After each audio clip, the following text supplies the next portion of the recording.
નમસ્તે દોસ્તો, આજે આપણે જોઈશું તુલા લગ્ન, જેમાં લગ્નેશ, સ્થાનેશ અને કારક સાથે શુભ ગ્રહો અને અશુભ ગ્રહો, જેમ કે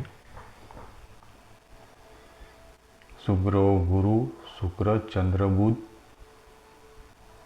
અશુભ ગ્રહો સૂર્ય, મંગળ, શનિ.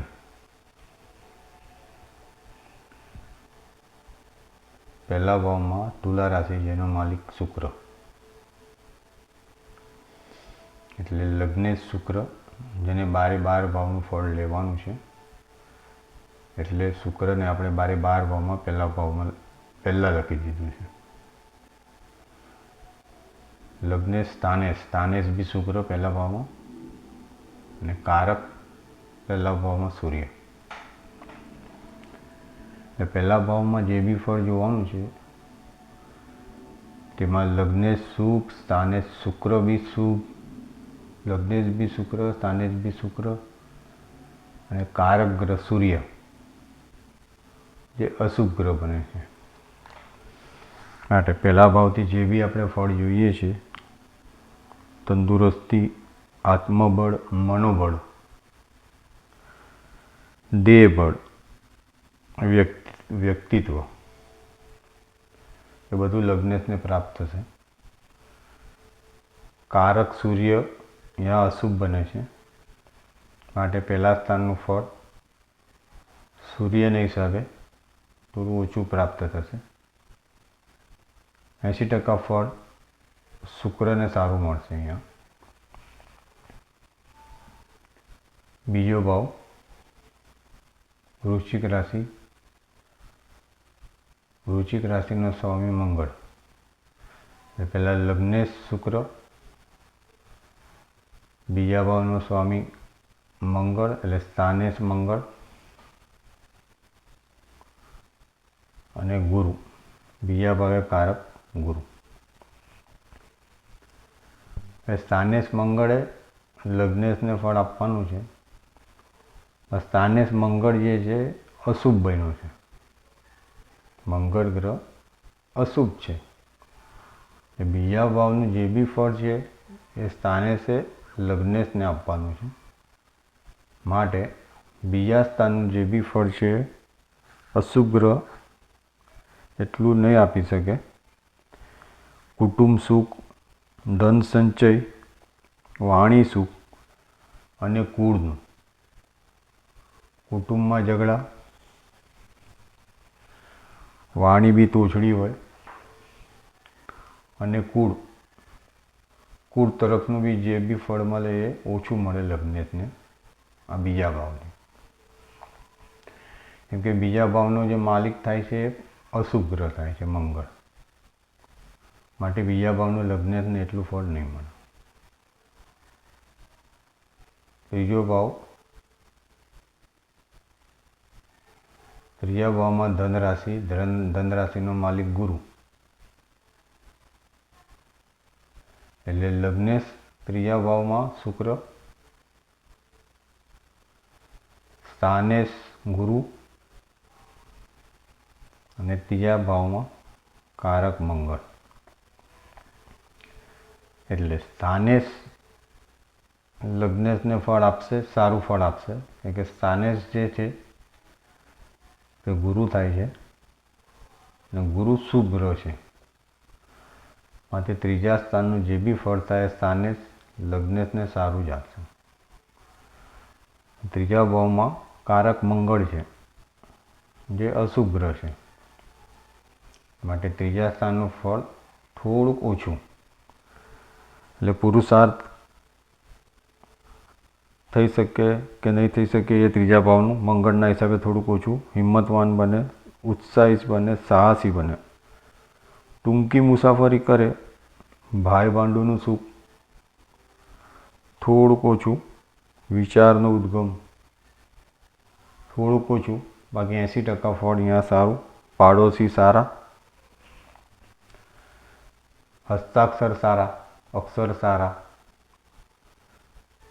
સ્થાનેશ ગુરુ હોવાથી આ સ્થાનનું ફળ તમને 80% સારું મળે. ખાલી મંગળ અશુભ કારક તરીકે મંગળથી થોડુંક અશુભ ફળ મળે. ચોથો ભાવમાં મકર રાશિ. મકર રાશિનો સ્વામી શનિ, એટલે ચોથા ભાવમાં લગ્નેશ શુક્ર, સ્થાનેશ શનિ અને કારક ચંદ્ર, બુધ અને મંગળ. ચોથા સ્થાનનું જે બી ફળ લગ્નેશે લેવાનું છે તે શનિએ આપવાનું છે. માટે ચોથા સ્થાનમાં શનિ હોવાથી ચોથા સ્થાનનું ફળ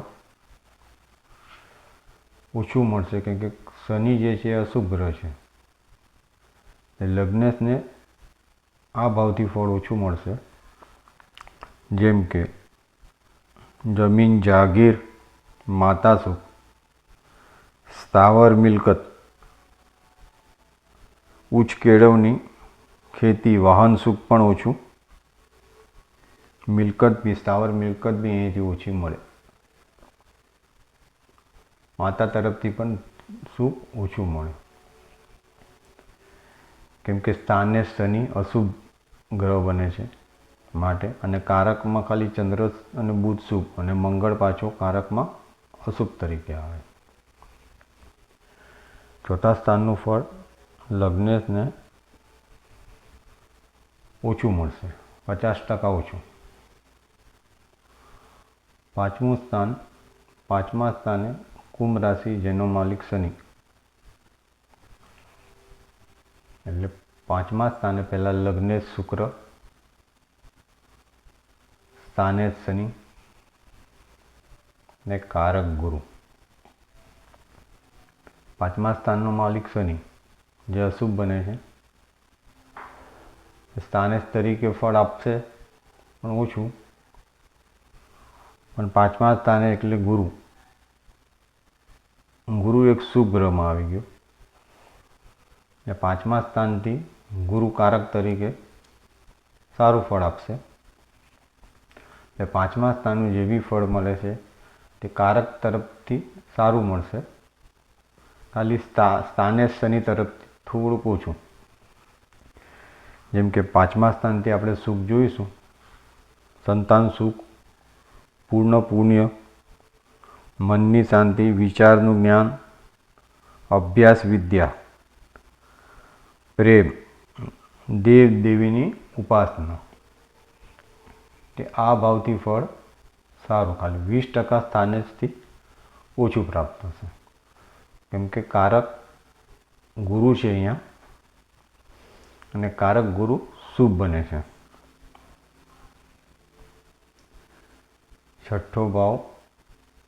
છઠ્ઠા ભાવનો માલિક ગુરુ, એટલે સ્થાનેશ ગુરુ. છઠ્ઠા ભાવમાં પહેલા લગ્નેશ શુક્ર, મીન રાશિનો માલિક ગુરુ એટલે સ્થાનેશ ગુરુ, અને કારક મંગળ અને શનિ. માટે છઠ્ઠા સ્થાનથી શુભ ગ્રહ બને છે. માટે છઠ્ઠા સ્થાનનું ફળ ગુરુ તરફથી લગ્નેશને સારું જ મળશે. કારક મંગળ અને શનિ છે અહીંયા. કારક મંગળ અને શનિના હિસાબે ક્રોધ કરાવે, રોગ કરાવે, ઋણ વધારે, શત્રુ વધારે,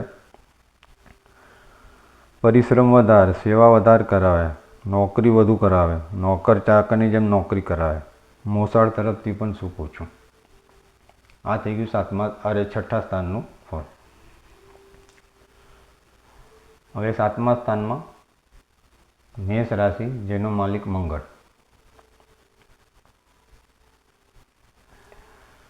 પહેલા લગ્નેશ, સાતમા સ્થાનમાં લગ્નેશ શુક્ર, સ્થાનેશ મંગળ અને કારક તરીકે શુક્ર ગુરુ. સાતમા સ્થાનમાં સ્થાનેશ મંગળ, મંગળ જે છે અશુભ ગ્રહ બને છે. 7મા સ્થાનનું ફળ લગ્નેશને ઓછું મળશે. ખાલી કારક તરીકે શુક્ર અને ગુરુ ફળ આપશે, પણ સ્થાનેશ તરીકે મંગળ લગ્નેશને ફળ ઓછું આપશે, કેમ કે સ્થાનેશ જે છે અશુભ ગ્રહ છે. પતિ પત્નીનું સુખ, દાંપત્ય જીવન, ચરિત્ર, પ્રણય સુખ, ભોગ વિલાસ, ભાગીદારી.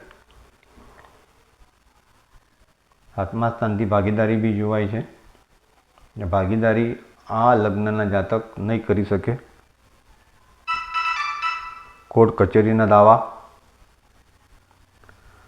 વગેરેમાં હાર થશે, ઝઘડા વધારે થશે 7મા સ્થાનથી. જે સ્થાનેશ આપણને ફળ આપશે મંગળ, 7મા સ્થાનમાં સ્થાનેશ મંગળ ફળ આપશે. 8મું સ્થાન, 8મા સ્થાનમાં વૃષભ રાશિ, એનો માલિક શુક્ર છે. એટલે 8મા સ્થાનમાં પહેલા લગ્નેશ શુક્ર, 8મા સ્થાનનો જે માલિક થાય સ્થાનેશ બી શુક્ર. 8મા સ્થાનમાં કારક શનિ.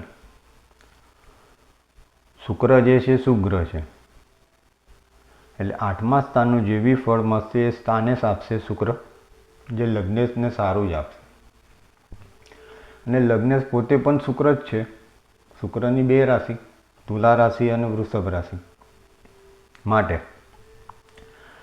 8મા સ્થાનનું ફળ સારામાં સારું મળશે. એક કારક શનિ, 20% શનિ અશુભ ગ્રહ બને છે, તો 20% ફળ શનિનું ખાલી રહેશે.